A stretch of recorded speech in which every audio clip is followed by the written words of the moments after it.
Socialism works. No, socialism always fails. Only capitalism works. And how do you explain socialist China lifting 800 million people out of poverty? They did that with capitalism. China's capitalist. Okay, I don't care what you call it. Let's try doing what China did here in the US to bring our people out of poverty. No way, bud. That's communism. You literally just said it was capitalism. The corporations in China have no economic freedom. They all have to follow the state central plan. Then how is that capitalism? Wouldn't that mean central economic planning brought about their economic prosperity? Not capital? No. See, what you don't understand is all the good things about China are capitalism. All the bad things about China are communism. That doesn't make any sense. Yes, it does. See, it's part of my religion. I'm in a religion that says everything good is capitalism, everything bad is communism. Oh, okay, that actually makes a lot of sense.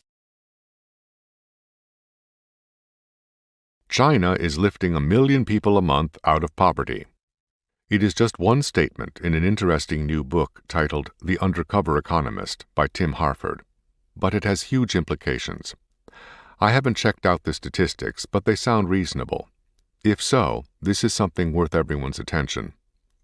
People on the political left make a lot of noise about poverty and advocate all sorts of programs and policies to reduce it, but they show incredibly little interest in how poverty has actually been reduced, whether in China or anywhere else. You can bet the rent money that the left will show little or no interest in how Chinese by the millions are rising out of poverty every year.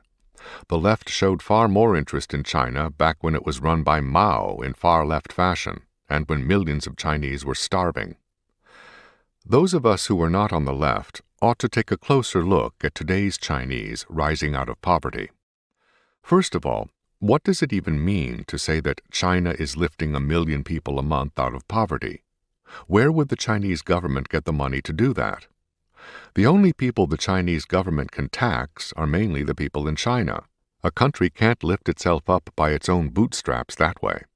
Nor has there ever been enough foreign aid to lift 1 million people a month out of poverty. If the Chinese government hasn't done it, then who has? The Chinese people. They did not rise out of poverty by receiving largesse from anybody. The only thing that can cure poverty is wealth. The Chinese acquired wealth the old-fashioned way. They created it. After the death of Mao, government controls over the market began to be relaxed, first tentatively in selected places and for selected industries. Then, as those places and those industries began to prosper dramatically, similar relaxations of government control took place elsewhere with similar results. Even foreigners were allowed to come in and invest in China and sell their goods in China. But this was not just a transfer of wealth.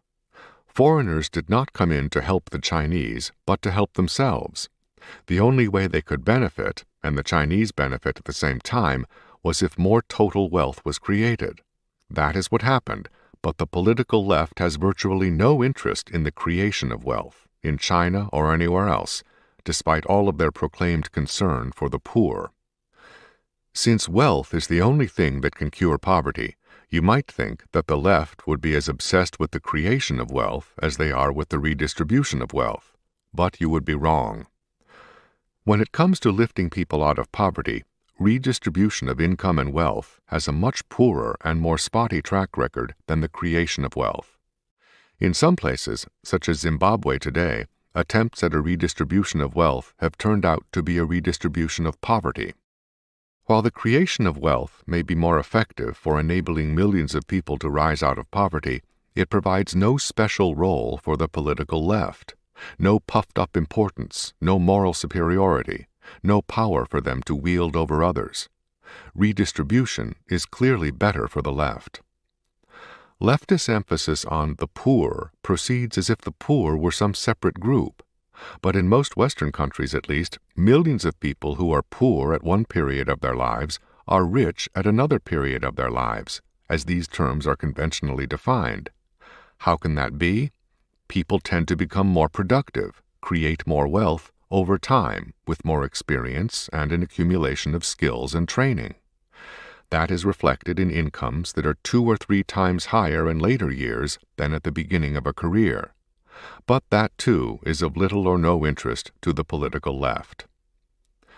Things that work for millions of people offer little to the left, and ultimately the left is about the left, not about the people they claim to want to lift out of poverty.